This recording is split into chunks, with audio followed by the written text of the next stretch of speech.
आदरणीय अतिथियों, देवियों और सज्जनों, आप सभी को मेरा नमस्कार।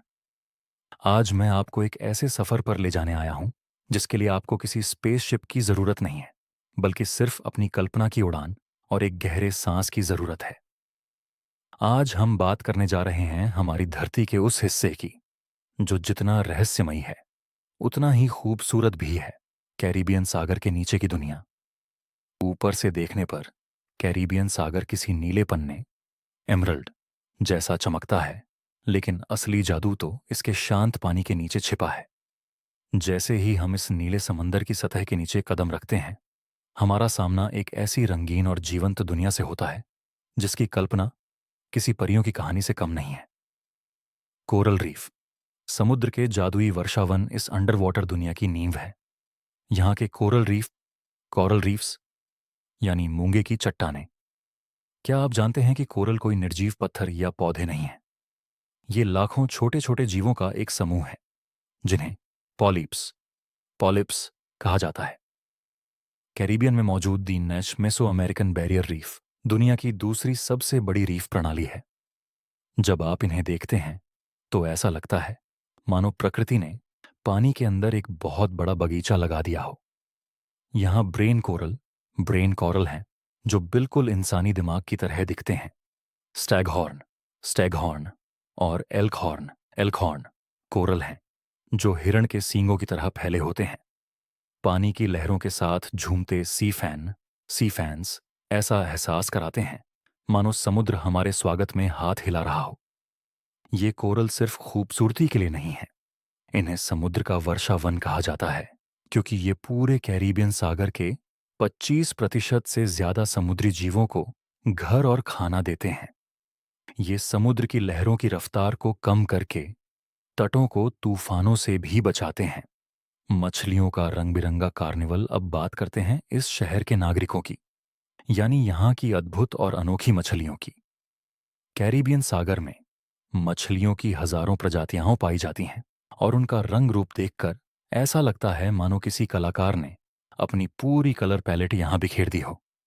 पैरटफिश तोता मछली। इसके चमकीले नीले, हरे और गुलाबी रंग इसे बेहद खास बनाते हैं। इसका मुंह तोते की चोंच जैसा होता है जिससे यह कोरल को कुरेद कर खाती है। सबसे मजेदार बात, यह मछली कोरल चबाकर बारीक रेत निकालती है जिससे कैरिबियन के खूबसूरत सफेद रेत वाले बीचेस बनते हैं। एंजेलफिश अपनी पतली चपटी काया और शानदार जेब्रा जैसी धारियों के साथ यह मछली पानी में तैरती हुई किसी अप्सरा जैसी लगती है। लायनफिश दिखने में यह बेहद खूबसूरत और राजसी लगती है, जिसके शरीर पर नुकीले पंख होते हैं।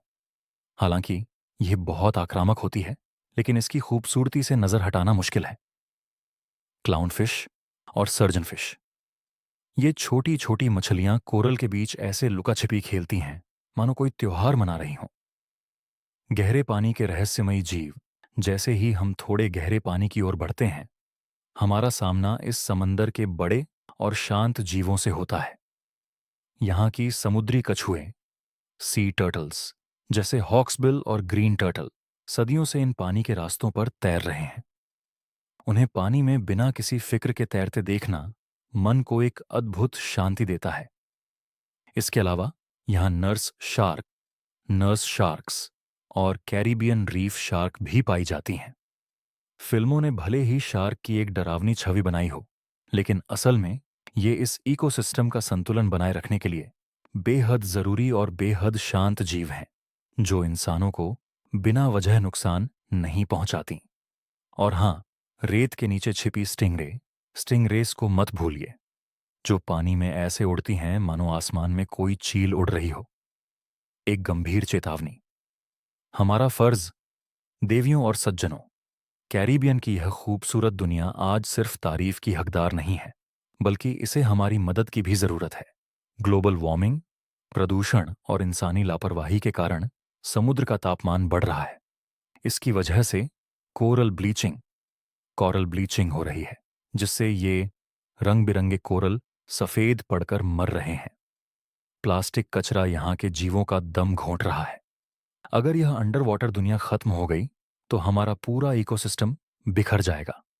समुद्र हमें ऑक्सीजन देता है, मौसम को नियंत्रित करता है और करोड़ों लोगों को रोजगार देता है।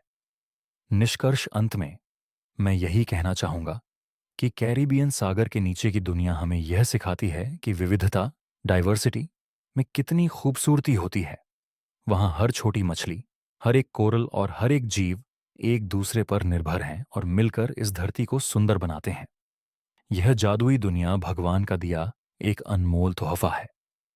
जब अगली बार आप समंदर को देखें तो सिर्फ उसकी लहरों को न देखें, बल्कि उस गहराई को भी महसूस करें जो अपने भीतर जीवन का एक महासागर समेटे हुए है।